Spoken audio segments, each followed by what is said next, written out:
God's love endures forever.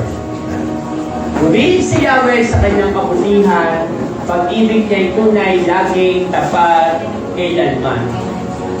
Well, this verse and these scriptures, this very text, from verse 1 hanggang 26, lagi niyang sinasabi sa verse 1, pag-ibig niya'y tunay, laging tapat, kailanman. Verse 2, sasabihin niya, pag-ibig niya'y tunay, laging tapat kailanman. Verse 3, sasabihin niya, pag-ibig niya'y tunay, laging tapat kailanman. Verse 4, sasabihin ng verse na to, pag-ibig niya'y tunay, laging tapat kailanman. Verse 5, sasabihin niya ulit, pag-ibig niya'y tunay, laging tapat kailanman. Hanggang verse 26. Malidan, paulit-ulit. Siguro sa lahat ng scriptures, na nagpapaunawa sa atin ng pag-ibig ng Diyos, ito na yung pinakamakulit. May kilala pa kayong makulit? Ito na yung pinakamakulit. Kasi laging, ano ba naman, paulit-ulit ka, kulit-kulit mo. Ito, ay nako, you will understand His love na makulit. Kasi makulit ka. Well, that's why let me call one of our brethren in Christ, my beautiful wife. Yes. Na mag-share ng testimony, her testimony, how the Lord God is good. Kaya sabi dito, purihin si Yahweh sa kanyang kabutihan. Ano yung kabutihan ng Diyos na ginawa ng Diyos sa buhay niya? Kung saan nakita niya yung pag-ibig niya yung tunay, laging tapat kailanman. Meron tayong segment for magpakailanman. Maganda kayo ng tissue nyo. So, his life, her life, from being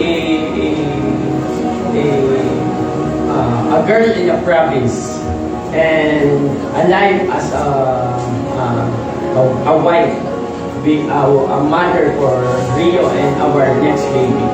So, sige po, palapan natin si Lord sa kwento. So, good morning po sa lahat, sa mga nanonood po. So, papuri po sa Lord. So, nais ko na po ibahagi yung aking life testimony. So, sabi ni Pastor, magawa daw ako ng sulat ko daw lahat, pero memorize ko naman po. Buhay ko to eh. So, ayun po. So, gaya po ng sinabi ni Pastor, yan. So, si Teacher Rodessa, Sister Rodessa po ay galing sa probinsya. Ako po yung taga Negros, yan. Ilongga. Yan. So, yung buhay po namin doon ay medyo mahirap nung time na yung nagkamulat na po yung isipan ko, no? So, kami po ay pangatlo na asawa. Ayan, pangatlong asawa ni Papa, si Mama. At pangalawa naman po ni Mama, si Papa. Ayan. So, ganun katindi po yung sa family background ko lang po talaga ay namin pala ay medyo, confusing na. So, ibig sabihin marami po akong mga kapatid.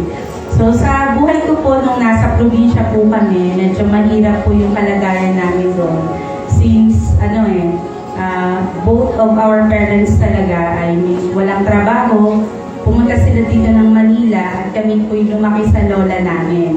So, thankful kami kasi may lola kami na nag-alaga sa amin nung maliit kami.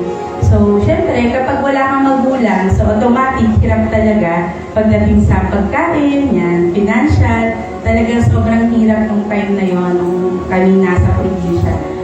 Pero thankfully, kasi meron kaming bukid, may bunto kaming inaakyat. So, kapag nagugutom na kami, akyat na lang kami ng bukid or bundok. Then doon, nangunguha kami ng saging, gano'n. O kaya naman may mga mais sa daanan, puro mangga yun eh. And so, yun yung mga namin, daily routine namin nung maliliit kami. Kung saan, kapag kami nagugutom na, diretso na kami doon. At pag uwi, may bit-bit na kami na kakainin ng magkakapatid. So, doon pa lang sa probinsya, gaya ng sinabi ko, medyo mahirap. Pero papuri sa Lord kasi may pagkakataon na kinuha kami ng aking magulang, no? Kami nung dalawa kong kapatid. medyo marami po kami magkakapatid kaya hindi ko na po iisa-isahin. So, sa side ng aking mama, nasa 9 po kami. Then, yun po, yung napunta na po kami dito sa Manila, yun, sabi ni mama, kukunin ko kayo. Okay na kami dito ni papa mo. Ibig sabihin, yun yung mga words ng mama ko eh. Siyempre, pag bata, excited na ako. Excited na ako pumunta ng Manila. So, ano nangyari po, nung sa probinsya po, kahit pa paano may nakakain, pagdating po pala dito sa Manila, mas mahirap. Yun doon po, at least meron po kami naaakyat. Pagdating po dito, napunta ako sa lugar ng mga squatter po. Doon ako lumaki. Doon ako nag-elementary. Kung alam niyo po yung Don Antonio sa tapat lang ng Evercotes ko yun. So, subdivision po yun, pero sa gitna nun, puro squatters area na po yun. So, ayun po yung sitwasyon namin. Sobrang hirap po doon. Kapag nung nanganak si mama, Kaladisa, Kailidi, medyo nahirapan po ako kasi tatlo na inaalagaan kong bata. Imagine, inalagaan ko yung isa kong kapatid na 7 months. Yan. Then, pagdating dito sa Manila, naging tatlo na sila. Sobrang hirap po sa kalagayan ko that time na nag-aaral po ako. At the same time, may tatlo po akong kapatid na inaalagaan. Kasi wala po kaming choice eh. Wala akong choice kasi si mama nagtatrabaho, si papa, po yun, seaman dati. Pag seaman loko. Character po yun ng papa ko na after niya mag-seaman, medyo na, mga 1 year, 2 years na po siya sa barko eh. And after that, natigil po siya, hindi na siya pinasakay, kaya sobrang hirap na po nung kalagayan namin mag-anak. Ang po ni Papa character, babaero po yun, tas mahilig magsugal. Lahat po ata ng uri ng sugal, alam niya eh. So, yun yung kahinaan ng Papa ko na before, bilang bata pa lang, may galing po ako sa puso ko, sa magulang ko that time. But, nung nandito na ako sa Quezon City, nagpapasalamat ako sa Lord, nagkaroon ng place doon, yan, sa pinagtatrabuhan niya yung Ate Juby. Po yun, Christian school or Christian church na ini-invite kami ni ate na magkaroon ng Sunday school doon at DBBS. Kung aware po kayo sa Daily Vacation Bible School, yan, sa mga bata. Doon po, nakakilala po ako sa Lord sa murang edad na siguro mga 12 years old na ako noon. So doon, na-memorize ko yung John 3:16 at iba pang verses na sobrang galak na galak yung puso ko. Kasi alam niyo po yun na sa murang edad ko na yun, naramdaman ko na may Diyos pala. Na even though yung danas yung hirap nung nasa probinsya, dyan sa mismong Quezon City, sa squatters area, may Lord pala na nagmamahal sa akin. So, ayun po yung pinagpapasalamat ko sa Lord. But, po yun nang sandalian lang, kasi bata pa po ako nung 12 pa lang, may pa rin po akong pero si mama nagsisimba pa rin sa Katoliko. Kami, Katoliko talaga, laking Katoliko naman halos lahat sa atin. So, hindi lumalim yung relasyon ko sa Lord. Basta ang alam ko, nakakilala lang ako. Then after that, ayun po, ang nangyari, medyo seeking ako sa Lord. Kasi uminto po ako ng almost 3 years sa pag-aaral. Kaya ang character ko po noon, nang napunta dito sa Manila, mag-aaral ako. So yun yung guts ko bilang isang kabataan na ayoko na huminto. Napakahirap huminto ng pag-aaral. Parang ganun yung kaisipan ko. Kaya naman, pagdating sa school, nag-excel talaga yung buhay ko. Kaya kahit pa paano sa school, medyo okay ako doon. Mas nag-enjoy nga ako sa school eh. Compare sa bahay, matik na, may 3 akong aalagaan bata, maglilinis ng bahay. Dahil pagdating ni mama, ganito pang po siya nag-i-ending. Ano yung ending? So po yun eh, basta mga term po yan dun, mga short racket yun ng mga taga-squatters na kapag nag-ending, yan, pag may nanalo, yan. So, hirap po kami noon. Pero kung wala, ayun, blessing daw yun sa blessing talaga yun. So, pero sugal po yun, kaya medyo bad po yun. Kaya huwag niyo pong nakilahin yun. So, ayun po yung ayun nga, nagsisik po ako sa Lord sa ibang pamamaraan. Napasok ko yung iglesia, napasok ko yung saksi ni Jehovah or Jehovah's Witnesses. Kasi yung papa ay Jehovah's Witness yung ano niya yung religion niya. So, na-confuse ako, bakit may ganun pa, may iba pang religion? So, tinry ko po yun, naging agripay ako. So, lahat po ng mga theology nila, pinasok ko. So, dahil confused lang ako, no? Pero, papuri sa Lord kasi may ginamit siyang kaparaan, yung ate namin, yung panganay namin ate sa side ni Papa, which is si Ate Hope. Ano po yun, nang minsan dumalaw siya, nalaman niya, ay, may mga kapatid pa pala kay Papa dito sa Quezon City. Ngayon, nasa Manila po siya, nasa Foresta siya that time. So, dinalaw niya kami, tapos nagulat siya, pangatlo nga kami, siya yung panganay tapos may pangalawang panganay, babae din, at ako yung panganay na pangatlo, sa side naman ni Mama. So, nagulat siya na, ayun nga, kamukha ko doon si Papa, magkakamukha daw kami, gano'n. So, na-amaze siya na marami pala yung kapatid niya dito sa side ni Mama.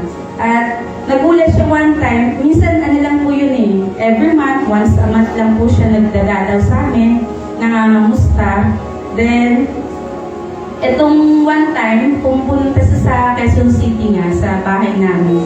So, yung bahay po namin, maliit lang, hindi-describe ko, kalahati lang po nito. Yun na po yung CR namin, higaan namin, kainan namin. So, medyo mahal po dito sa Manila banda kapag ikaw ay nangungupahan or nakatira, no? Kasi lahat may bayad. Kahit kunti yung pag-CR mo, may bayad po doon sa amin. Squatter na yun, meron pang bayad. So, ang nangyari po, nung umagang pong yun, ang pagdalaw niya sa amin, ano siya, natakot siya. Kasi umaga pa lang may nagkakabulan na, nagtatagaan. Tapos nakita niya, natakot talaga siya. Sobrang, alam niyo po yung pagpunta niya sa bahay, nangangatog na yung buong katawan niya. Kasi, bakit ganun na nakatakot dito? Ganun na siya sa amin. Siyempre, hindi po siya sanay sa squatters area So, sa amin, normal lang yun yung nagiinuman, nagtatagaan, nagwawala siya. Madaling araw pala, may ganun na samantalang siya, mga alas 7 ata yun, dumating siya. Nasaksihan niya yun. At nagkaroon siya ng heart na isa-suggest nga dito sa tita namin na nasa Montalban. May bahay dito sa Montalban na kung pwede dyan na kami tumira. At papuri sa Lord kasi yung tita yun ng papa namin, bali lola na namin, no? Dalaga, ano po yun? Dalagang matanda na kung saan head nurse po doon sa US at doon niya pala kami nakilala nung dahil kay Ate Hope. At sabi nga ni Ate Hope, nahilap doon lang sa kalagayan nila sa Don Antonio. Ipatirahan niyo na lang dyan sa Montalban kasi wala naman nakatira. Ganun yung suggestion niya kay Lola. At sa awan ng Lord, ayun nga, tinransfer kami dito sa Montalban. Nagulat ako kasi ang laki ng bahay. Tatlong sa isang parang compound na siya, pero walang nakatira. Then, ayun, merong mini kubo doon. Tapos, kumpleto lahat ng gamit. Talagang subdivision kasi sa Green Rose. So, sobrang blessed ako that time pa lang nung maranasan namin yun, ng pamilya ko. Na kahit pa paano may bahay na, masasabing bahay na talaga. Hindi yung baro-baro lang talaga na bahay doon sa Quezon City. At papuri sa Lord nung nandiyan kami, kompleto, malilaw, tubig. Then at the same time, may kubo-kubo pa kami doon. Pero syempre, gaya nga ng sinabi ko, mahirap kami wala naman kaming sources ng income So ang nangyari sa amin, naputol, isang buwan pa lang, naputol na yung ilaw namin. Naputol na yung tubig namin. Imagine nyo yun, grade 7 ako, hanggang mag-college, wala kaming tubig at ilaw. Grabe talaga, yung ganong verse na ang hirap. Alam mo, nasa subdivision ka nga, pero kapag gabi, kami lang brown out. Nasa paligid may ilaw, kami lang yung brown out. Then, parang nagagalit na sa amin yung president doon sa HOA namin kasi yung poso doon, nasisira na namin kasi nag-iigib kami doon Yun lang yung source namin ng tubig. Naalala ko nung high school ako, yan. So, gaya nga na sinabi, that's ko na talaga, yung heart ko na talaga na mag-aral. So, hindi naman ako nawawala sa section 1. At papuri sa Lord kasi yun yung wisdom na binigay niya sa akin na even though mahirap kami, dapat hindi na mawala sa akin yung desire na mag-aral. At yung nangyari yun, nandito na kami nga sa Montalban. Hanggang mag-college, sabi ko, ng third year high school ako or grade 9 ngayon. Wala kasing senior high that time. Nang nakakilala kami sa Lord that time, grade 9 na ako. I mean, yung family ko nakakilala dahil kay mama. Yan. So, yung si Redeem ay nag-aral lang dyan sa AC, sa San Rafael. Yan yung naging mother church namin. Lahat kami ngayon, ang pinagmula namin yun, dyan sa AC, yung Gospel Life Church. So, dyan sa church na yan, naalala ko nung moment na magsisimba kami ni mama, magsisimbang gabi. So, pupunta na naman tayo doon. Alam ko na yung sasabihin ni Father, yung kwento, di ba, paulit-ulit lang naman every December yung message ko. Alam ko na yan, ma. Punta na lang tayo doon, diretso na tayo sa AC. Kasi nagbibida lang talaga si Mama para kay Redeem. Kasi required dun sa school na yon na dapat lahat ng estudyante, parents ng estudyante, mag-church doon every Sunday. Si Mama, bida-bida yun para kay Redeem. So, every Sunday, nagsisimba siya, pero wala pa sa heart. Alam niyo po yun, bumibida lang sa picture, kumbaga. Pero papuri sa Lord kasi ayun yung kaparaanan ni Lord na makakilala siya. Di ba? So, yung una, wala lang sa kanya yun, pero sabi niya, bakit ganun? Lahat na lang sinasabi ni Pastor, ang sakit. Ganun siya. Bakit ba? Alam ni Pastor yung buhay ko. Parang nagagalit na siya na parang chinichismis doon. May nagchismis daw kay Pastor na yung buhay niya, ganyan, gano'n. Tapos nasasaktan siya sa mga mensahe ni Lord. At doon ako natutuwa sa Lord, no? Kasi even though nung una, wala siyang intention talaga na magsimba doon, pero dahil sa required, nagsisimba siya hanggang makakilala siya ng lubusan na. At yun, nadala na kaming buong family. At even me, nagre-reflect sa akin yung message ng Lord. Alam niyo yun yung joy sa isang iglesia. Nararamdaman mo yung totoong family. Kasi sa ibang religion, ganitong nangyayari sa amin eh. Parang nagsisimba lang, tapos uuwi pagkatapos. Pero kapag Christian family kasi, or church, alam mo yung ramdam mo yung magkakapatid talaga kayo or family kayo. Doon ko na-feel yun. At hanggang lumalim ako, hanggang mag-4th year ako, nag-desire ako magpastora that time. Kasi meron po akong leader na na sobrang lalim at lagi niya siya, alam mo yung sa sobrang dami kong questions, kasi matanong ako, bakit may Trinity? Bakit may ganito? Ang dami kong question about God. So, yung leader ko na yon, siya yung nag-share sa akin ng lahat-lahat, si Brother Vic, naalala ko. So, ayun, yung time na yon, siya yung nag-i-encourage sa akin. Then, syempre, nung nasa school naman, pagdating naman sa school, sabi ko, Lord, kapag maging pastora ako, hindi ko alam yung magiging future ko. Pero may heart ako na makakilala lalo sa kanya sa Bible school. Pero Lord, gusto ko din naman, may pangarap naman din ako na at least kahit pa paano makatulong sa family ko. At ngayon, ito mga kaklase ko, pag section 1 kasi daming offer na universities eh. Yung mismong university sa'yo, mangungulit sa'yo, ka dito, entrance exam ka dito, sa UP, PUP, lahat ng university dito sa Montalban, nagkakaroon ng career guidance ang tawag nun, di ba? So, maraming school. Lasal, pupunta dyan ng Heronimo para mag-career sa amin, ipakita. ICCT, baguhan pala yung ICCT nun eh. Then, pag automatic yung, minsan, nagkakaroon kami ng school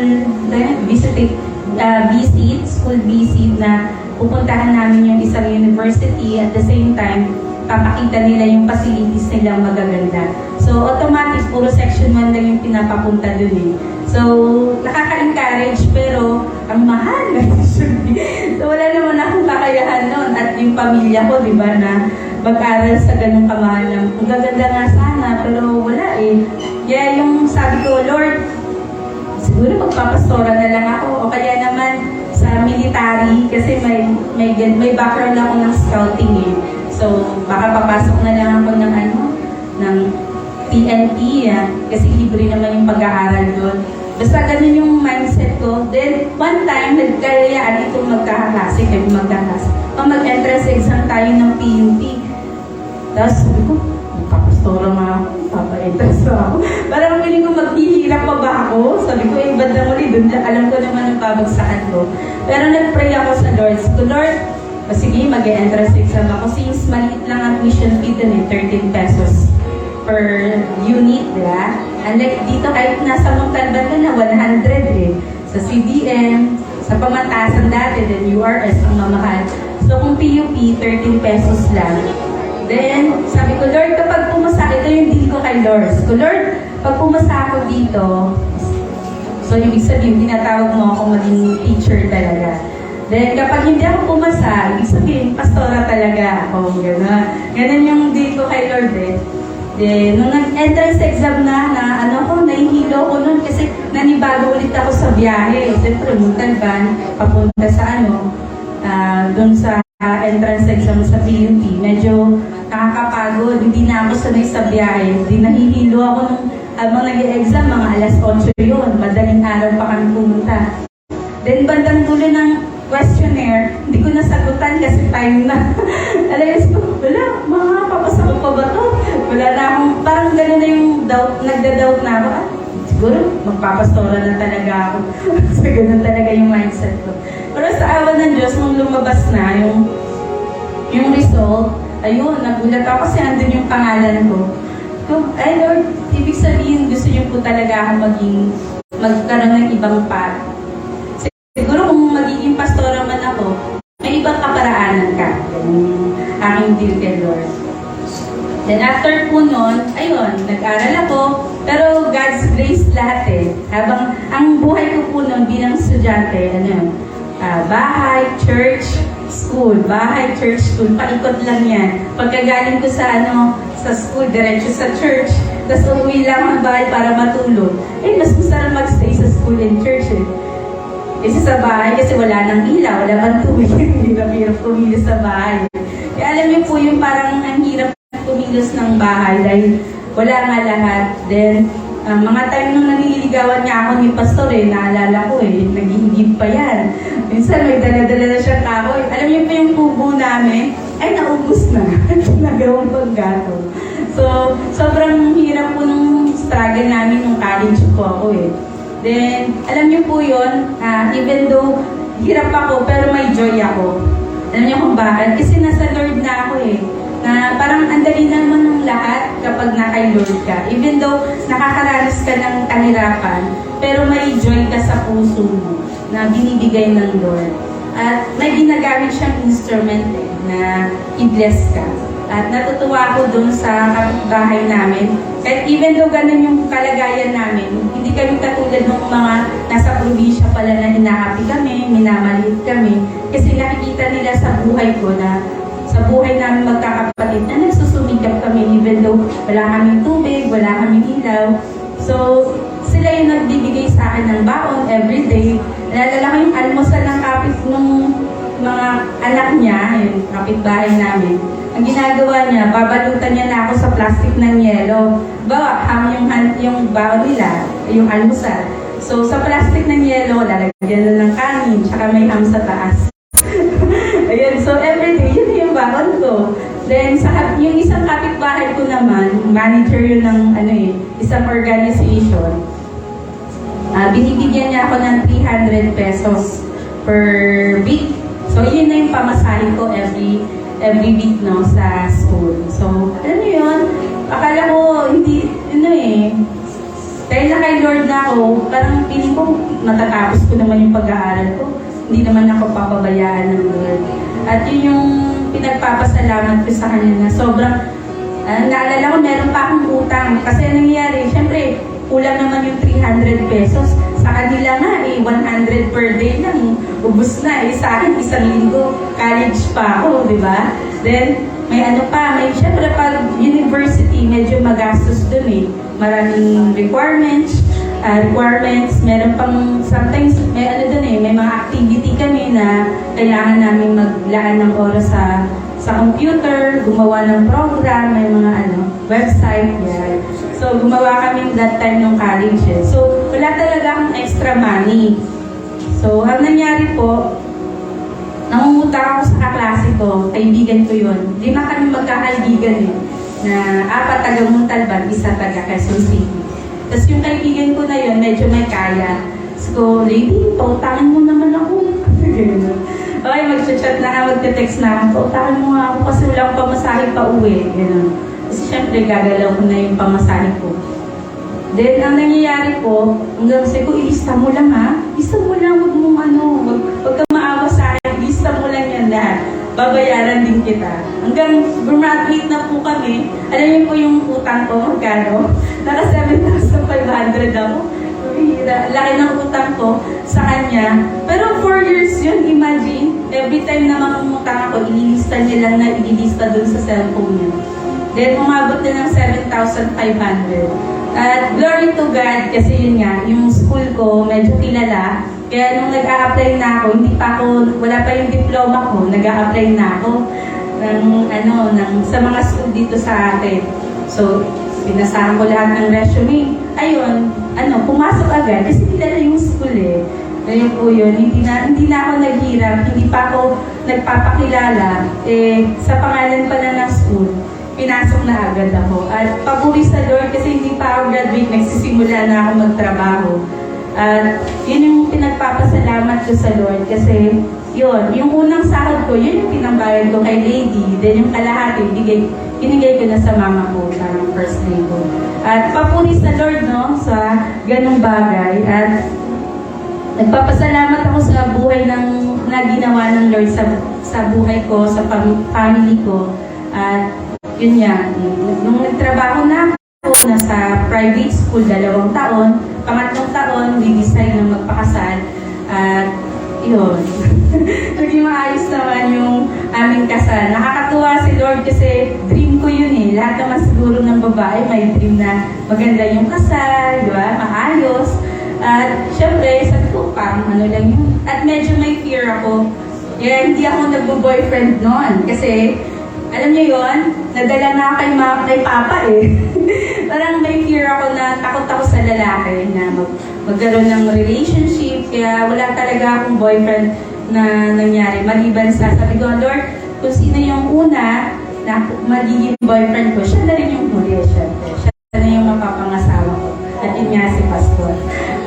Nagpapasalamat ako sa Lord kasi lahat from the start ng aming kasal, pinrovide niya na eh. Sa kasal pa lang eh. Parang, hindi ko masasabi bonggang-bongga, pero maganda yung kasal namin. Yung reception, yung pinaka-place.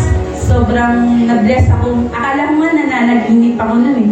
Yung kasal mismo, parang nananaginip. Parang hindi totoo yung pakiramdam ko that time. Kaya hindi ko maalala lahat na nangyari that time eh. So, alam ko na nagiginig ako. Ganun lang yung feeling ko that time. At yun nga, then we pray na, Lord, gusto namin na magkaroon ng sariling bahay. Ayun namin, kasi biblically speaking, di ba, kailangan pag, kasal na kayo, dapat bumukod na kayo ng tahanan. So, yun yung pinapalo namin, na kailangan bumukod na kami kapag kasal na kami. Kaya, kahit gusto nila, Mama, dapat dyan pa rin kayo sa bahay mag-stay, ha? Gusto nyo. Nung nag-deal kami, sige, 3 months lang, kunwari, parang, lang natin, muna.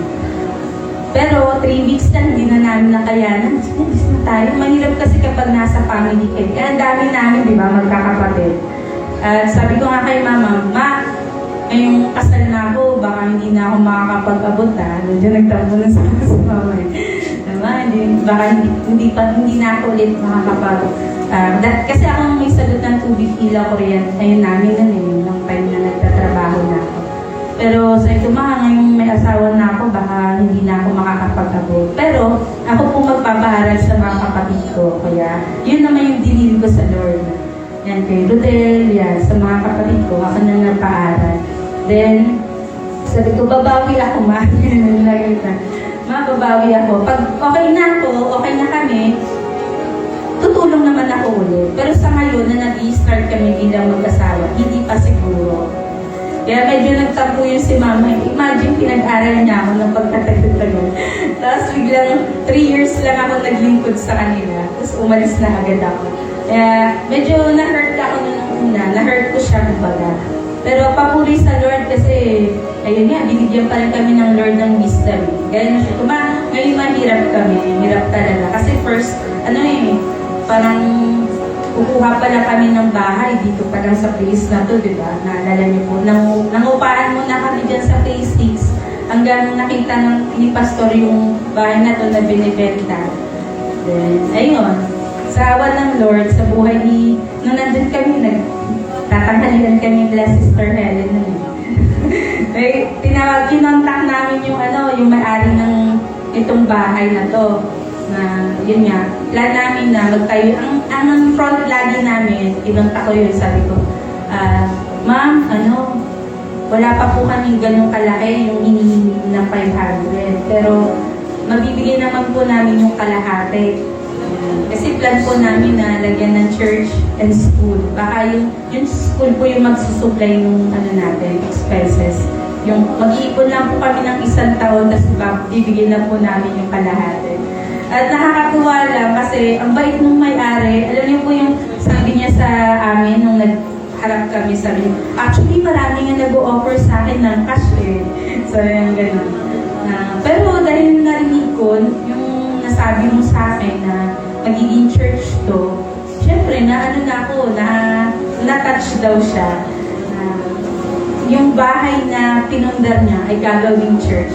Sobrang siya doon, na-amaze at natuwa. Kaya doon pa lang sabi niya, sige, kaya pumapayag na ako na kunin niyo yan. At papuri sa Lord na yun nga, 2017 yun. At ngayon, 2023, yung pinapalago ng Lord yung mga gawain niya. At yun yung pinagpapasalamat ko sa Lord. Sabi ko nga, kahit anong hirap pag dumating ulit sa amin, kung may pagsubok wala na yung sa akin, sisimulan yun. Kasi, alam mo yun, yung mga dati nga, nagawa ko nga kumain ng lugaw eh. O kaya kanin na ang ulam ay tubig at asin eh.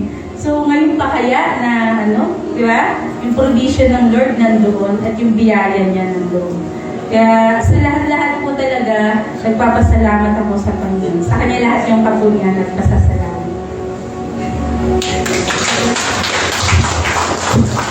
Amen. Praise God. It's like, sino dito kumain ng ulam asin? Nasa kamay? Gawin siya. Toyo.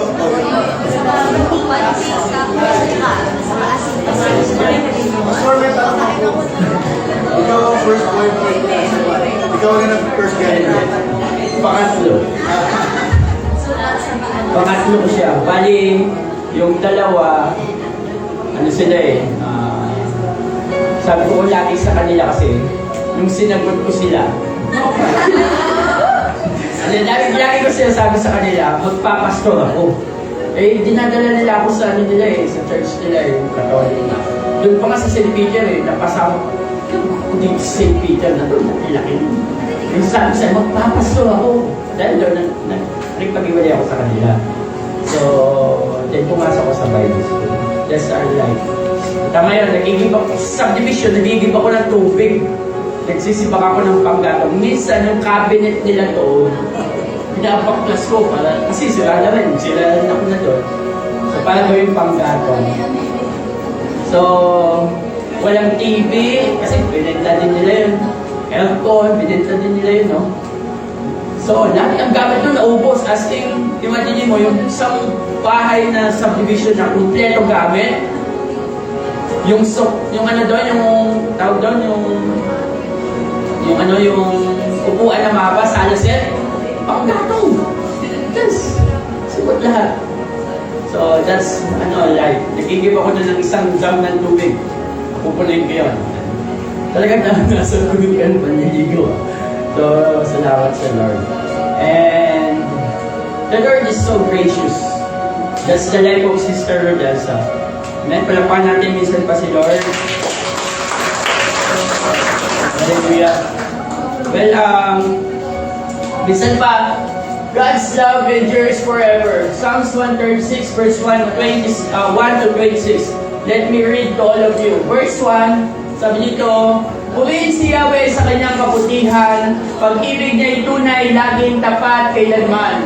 Pinakadakilang Diyos ng mga Diyos ay pasalamatan, pag-ibig niya'y tunay, laging tapat kailanman. Verse 3, ang Panginoon ng mga Panginoon ay ating pasalamatan, pag-ibig niya'y tunay, laging tapat kailanman. Dakilang himala at kababalaghan, tanging kanya lamang, pag-ibig niya'y tunay, laging tapat kailanman. Verse 5, itong kalangitan kanyang ginawa ng buong kahusayan, pag-ibig niya'y tunay, laging tapat kailanman. Nilikha ang lupa at pati ang tubig nitong kalaliman, pag-ibig niya'y tunay, laging tapat kailanman. Verse 7, siya ang lumikha, siya ang gumawa ng araw at buwan, pag-ibig niya'y tunay, laging tapat kailanman. Nilikha ang araw upang sa maghapon ay siyang tumanglaw, pag-ibig niya'y tunay, laging tapat kailanman. Verse 9, 10, sabi dyan, ang kanyang nilikhang pananglaw kung gabi, bituin at buwan. Ang pag-ibig niya'y tunay, laging tapat kailanman. Ang mga panganay ng mga Ehipsyo ay kanyang pinatay, pag-ibig niya'y tunay, laging tapat kailanman. Verse 11, 12, mula sa Ehipto, kanyang inilabas ang bayang hinirang, pag-ibig niya'y tunay, laging tapat kailanman. Ang ginamit niyang mga kamay niyang makapangyarihan, pag-ibig niya'y tunay, laging tapat kailanman. Verse 13, ang dagat na pula kanyang inutusan at nahati naman, pag-ibig niya'y tunay, laging tapat kailanman. Ang pinili niyang bayan ng Israel ay doon dumaan, pag-ibig niya'y tunay, laging tapat kailanman. Verse 15, 16, ngunit niluhod niya itong paraon at hukbong sandatahan, pag-ibig niya'y tunay, laging tapat kailanman. Nang mailabas na'y siya ang kasama habang nasa ilang, pag-ibig niya'y tunay, laging tapat kailanman. Verse 17 and 18, pinagpapatay niya yaong mga haring may kapangyarihan, pag-ibig niya'y tunay, laging tapat kailanman. Maging mga haring bantog noong una ay kanyang pinatay, pag-ibig niya'y tunay, laging tapat kailanman. Verse 19 and 20, siya ang pumatay sa haring Amoreo, ang haring si Sion, pag-ibig niya'y tunay, laging tapat kailanman. Siya rin ang pumatay sa bantog na si Og, ang hari ng Bashan, pag-ibig niya'y tunay, laging tapat kailanman. In verse 21 and 22, ang lupain nila'y ipinamahagi sa kanyang hinirang, pag-ibig niya'y tunay, laging tapat kailanman. Ipinamahagi niya sa Israel, bayang minamahal, pag-ibig niya'y tunay, laging tapat kailanman. And verse 23, di niya nilimot nang tayo'y malupig ng mga kaaway, pag-ibig niya'y tunay, laging tapat kailanman. Pinalaya tayo nang tayo'y masakop ng mga kalaban, pag-ibig niya'y tunay, laging tapat kailanman. In verse 25 and 26, lahat ng pagkain ng tao at hayop, siyang nagbibigay. Pag-ibig niya'y tunay, laging tapat kailanman. Ang Diyos nitong langit ay dapat purihin at pasalamatan. Pag-ibig niya'y tunay, laging tapat kailanman. Pag-ibig niya'y tunay, laging tapat kailanman. When the psalmist give thanks, purihin siya, pasalamatan siya for His creations and redemptions. He really appreciate God's attributes. Lagi niya sinasabi, pag-ibig niya'y tunay, laging tapat kailanman. Psalms 36 is a psalms o isang awitin na nagpapakilala sa Diyos, sa pasimula na siyang gumawa ng lahat at kumikilos sa kanyang bayan. This is the history of Israel. The very history of these nations, kung paano siya nabuo. From the life of Abraham, or sabihin natin sa verse 1 and verse 2, verse 3, pinakita doon, He is the creator of everything, the heavens and the earth. He is the Lord God who shows yung provisions kung saan sinabi niya magkaroon ng liwanag at nagkaroon nga. Sinabi niya magkaroon ng mga tanglaw sa umaga na magkagabay to govern the day and the light to govern the night. He is the Lord God na nagsabi, magkaroon ng mga halaman, puno, sa kalupaan. He is the Lord God na nagsabi, magkaroon ng mga isda sa tubig at ibon sa ipapawid. Siya yung Diyos na nagsabi na magkaroon ng mga animals, iba't uri. Which is the Lord God so indeed created us. Nilikha ka niya. Kung ang Diyos nagsabi na magkaroon, pero ikaw hindi niya sinabi, magkaroon ng Andy, magkaroon ng Disa, hindi ganoon. Kumuha siya ng putik, hinubog niya. Kamukha ni Brother Andy. Yes, right. Kamukha ni Brother Odette. Hinubog niya. Sabi nga ng Psalms 139, isa sa devotions namin, doon pa lang sa sinapupunan, hinugis na bata. Yung mga buto, talagang siya yung kumilos. Pinilos niya. And even pag pinasa yung Psalms 139, sinasabi niya doon, sa dami ng kanyang balak, talagang hindi niya kayang masukat. Sabi ng psalmist ng Psalms 139. Kung bibilangin, sabi niya, ganito daw plano ng Diyos sa'yo. Sa dami ng buhangin. Grabe.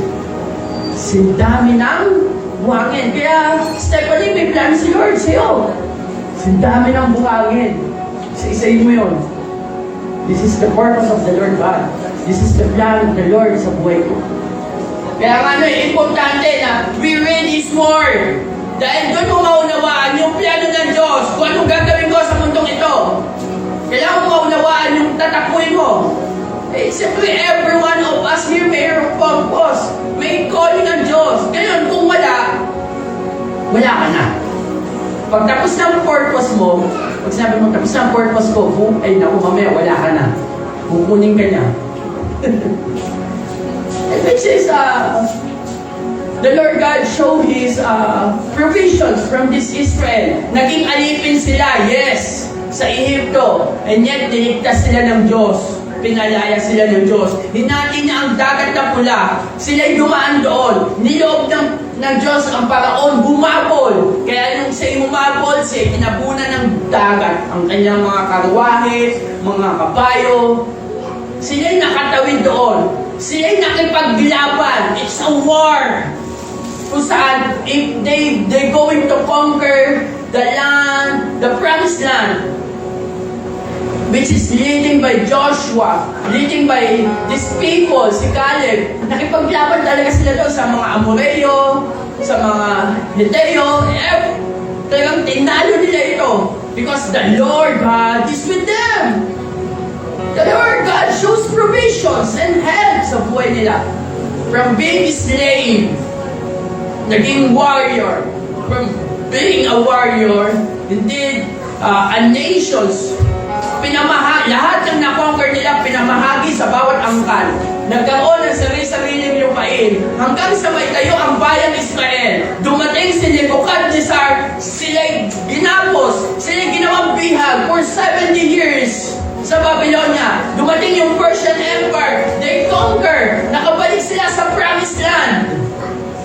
The Lord show amazing details sa Israel.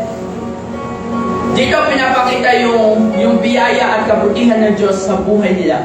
At kung tatanungin niyo ako, kung tapos na ba ang history ng Israel, hindi pa. Yes, Jesus. Dumating si Jesus. Matay. This is sa Israel, tama? It happens there. To show salvation for the world. God chose the nation Israel to be an example.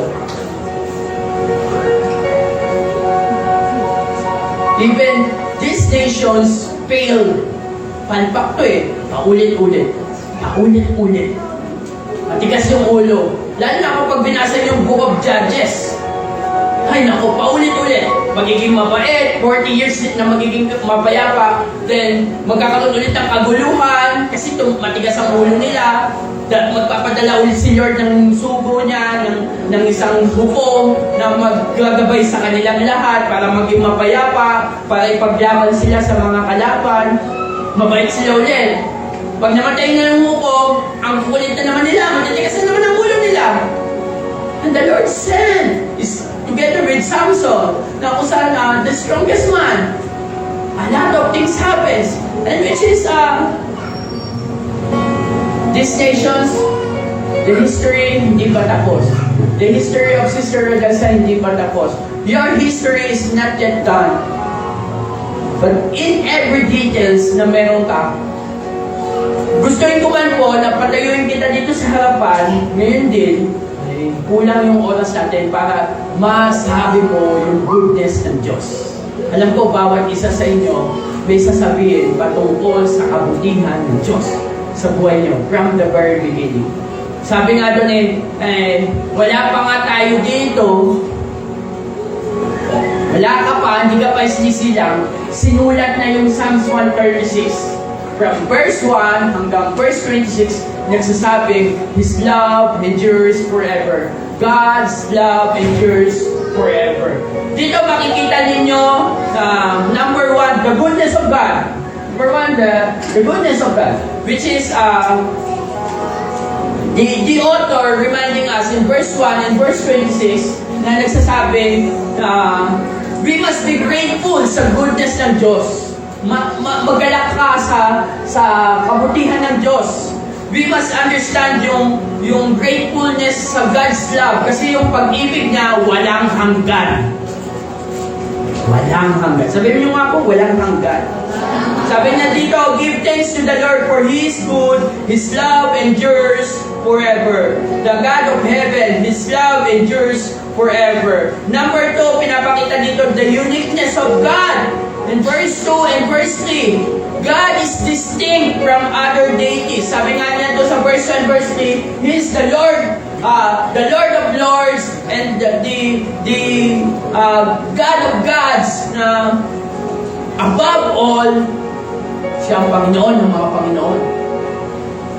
God is above from other deities. God is distinct from other deities. Sabi niya dito, give thanks to the God of gods. His love endures forever. Give thanks to the Lord of lords.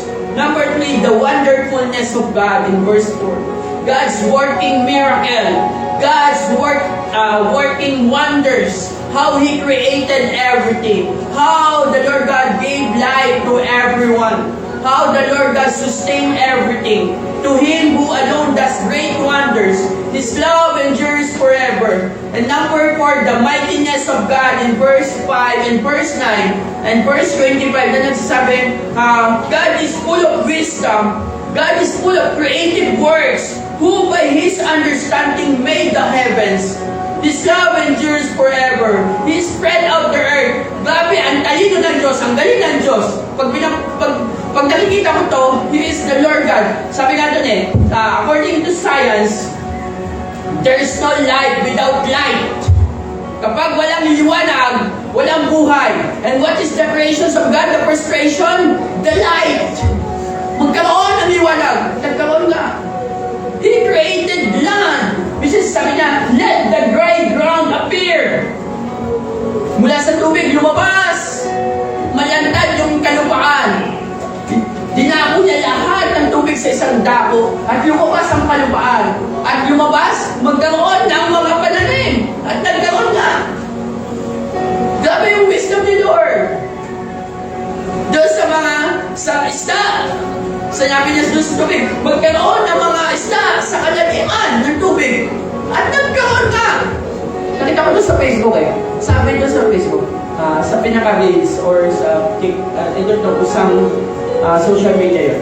Sabi doon sa sa post na yun, nagsasabi, water, the Lord God created water, na sa gayon magkaroon ng fishes. Tama? Water is still water without fish. Tama? Pero fish without water is nothing. No land, the Lord God created land. Land is still land without the trees. Tama? Pero trees without land is nothing. Napanin yan? Napanin yan? Then, ikaw, kanyain ka ng Diyos. God is still God. Pero ikaw, walang Diyos, is nothing. Kanyain tayo ng Diyos eh. For Him, kasama niya sa fellowship, makasama niya sa langit. And which is, God is, hindi, grabe yung wisdom niya.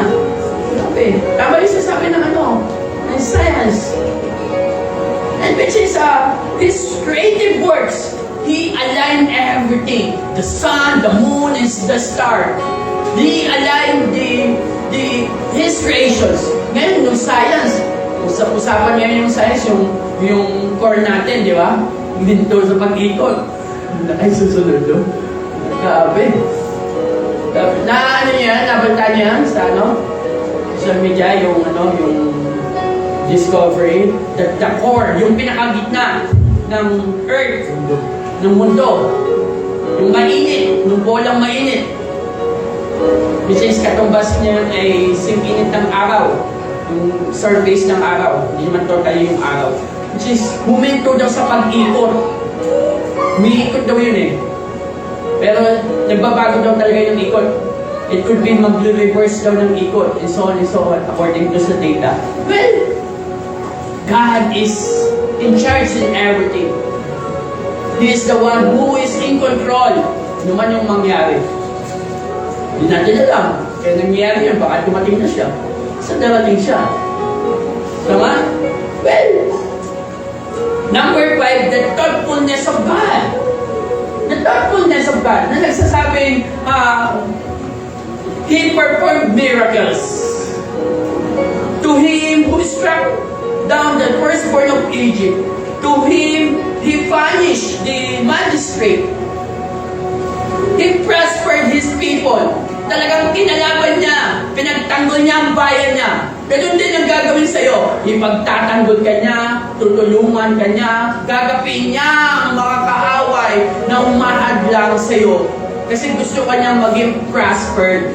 Which is, He will perform everything. He will punish everything. He will prosper His people. That's the Lord God. Ang Diyos, hindi pa tapos sa'yo. Sabi mo nga sa katabi mo, ang Diyos, hindi pa tapos sa'yo. Eh, may plano siya, may purpose siya. Kaya kung babalikan natin yung ano niya, yung kanyang mga salita, basahin mo yung kanyang mga salita. Kasi nandoon yung purpose niya para sa'yo. His will. Marami ka sigurong plano, you read His word para makita mo kung align ba, naka-align ba yung plano na to sa pinaka-plano ng Diyos. Ngayon, kung hindi naman, tanggalin mo na at sundin mo yung pinaka-plano niya. Nakakatuwa yung life testimony ni Sister Rodessa. Why? From children, nakakilala na sa Lord, umaattend ng Bibles, ng Deification Bible School, ibig sabihin Sunday School or Children Ministry, which is yung mga bata dito, nandoon sa taas, they have Children Ministry. Yun, yung tinutukoy ni Sister Rodessa. Yung tinuturuan ninyo, Steph and Justin. That's you're printing the very life with the Lord sa mga batang yon. You're printing every legacies. These young people, these generations, they start from being in Sunday school. Nagko-color lang yan dati. Ngayon, kung crayons ang hawak dati, ngayon hawak gitara. Kaya praying na hindi lang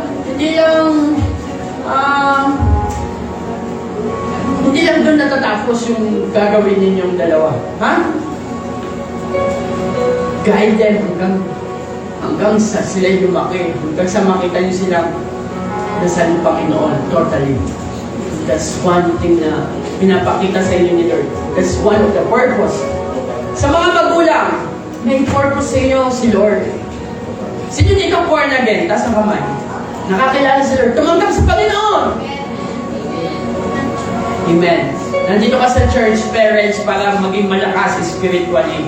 Maging strong yung faith. Maging isang mananampalataya na nasa Panginoon, nasa circle of family. But one thing here, your very purpose as parents, guide your children. Guide them. Dalhin mo sila sa church. Sama ka siyempre. Maging example sa kanila. Kasi yung isang bata dito na dito. Yung isang bata dito kanina, tinanong ko, nasaan si mami mo? Ano po? Nagsusumba. Parang pares, nagsisimba, nagsusumba. Nagsusumba. Kasi inano ko yun eh, kumuha siya ng card kahapon sa niya. Mami, sabi ko sa niya, Mami, ha? Si Desiree po nasaan? Papuntahin niyo po siya bukas sa church. Opo. Tapos, kayo din po, sumama din po kayo, ha? Pati po yung mister niyo, sama niyo na rin po. Sabi ko sa inyo. Opo, pastor. Sige po, teacher. Sige po. Well, sabi niya nga, ayoko eh. Pero wala siya, okay lang yun. I know there's a right time. Kahit na ano na, yun yung ano eh, sorry for that yung sometimes, well, I share these people, kasi ngayon, parents, please, ano ka na eh, nakakilala ka na sa Lord, tama ba? Ligtas, sa langit ka pupunta, sabi mo nga, sa langit ako pupunta. Ang tanong, yung anak mo, yung apo mo, you must secure it. Siyempre, pinag-pray mo. Tama? Pero, the world is so dark, so cruel. Ang mundo talagang aapihin ka. Kaya hindi natin ano eh. Kaya marami na akong kabataang nakausap. Ano ba yan? From being a young people.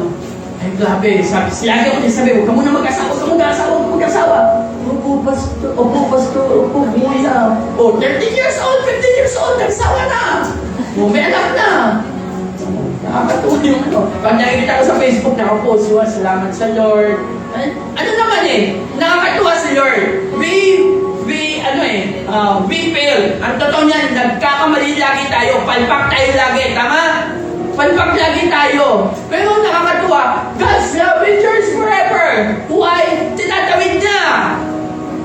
Anak, alam ko, ligo-ligo ka, pero ibabalik kita. Alam ko, makulit ka, pero ibabalik kita sa alignment, sa will ko, sa pag-ibig ko. Kahit na yung 13 years old na to, nag-asawa ng maaga, hiniwalay ng asawa, kasi bata pa sila, lumaki na yung anak niya, ay siya, sabi niya, I'm the member of Women's Fellowship. As a young age, 20 years old, Women's Fellowship na. Imagine ikaw maging Women's Fellowship. Pwede naman. Diba? Imagine that. Tapos yung anak ko nagsa-Sunday school na, salamat sa Lord. That's wonderful. Nakabalik. Kaya nakita ko yung Lord, salamat po. Nagpatuloy yung batang ito. That's why, parents, your role is very important. Your role is very important. As a pastor, ay naku, hindi ko kayang bantayan yung mga yan. Imagine that. Minsan lang yung pupunta dito eh. Every Sunday, Saturday, or even pag bakasyon. Minsan araw-araw sila, tambay sila dito. Minsan nanonood sila dito. Yes. Basta pwede ko ba manood? O sige, manood kayo. That's why nga, yung pinapangarap kong bahay, yung dinidesign kong bahay, it's a big sala with a big, large TV. Para pagpunta sila doon, basta manood ko, o sige, manood kayo. Yes. That's one thing. So please, parents, magulang, let's lead them. Kaya nga samahan niyo kami lagi sa lahat ng activities, fellowships, and which is our story is a lot of goodness of the Lord. Taguin natin yung biyaya. Amen? Takbuhin natin yung nasa Panginoon. Sabi dito, being thankful to God for everything will make our sad life satisfied. Just a complaining makes a happy life sad. Let us be satisfied with all that God has done and continue to do for us. Being thankful to God. Yeah. He will turn it upside down. Yung gulong na nasa ilalim, ilalagay ka niya sa ibabaw. Yung api, iaayos ka niya. Nung dati nakikinog ka ng TV, tapos nalaguan ka ng bintana, ngayon may malaki kang TV.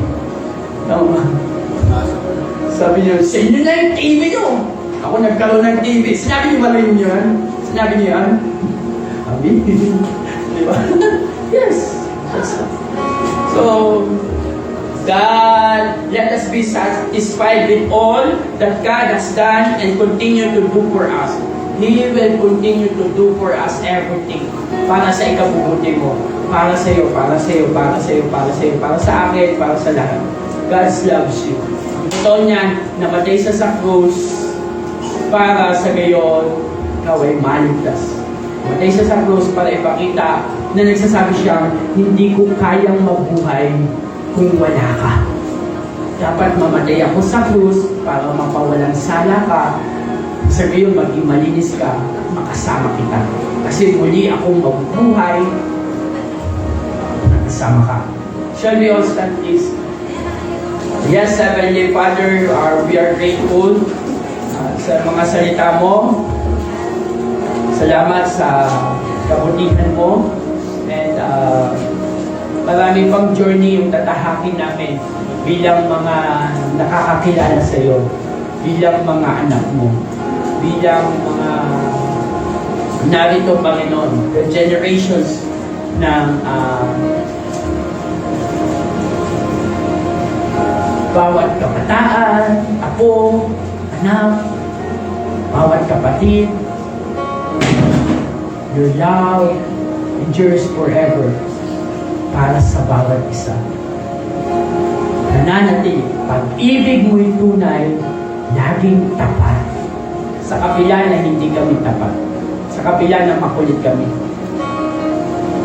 Pag-ibig mo'y tunay, laging tapat, kailanman.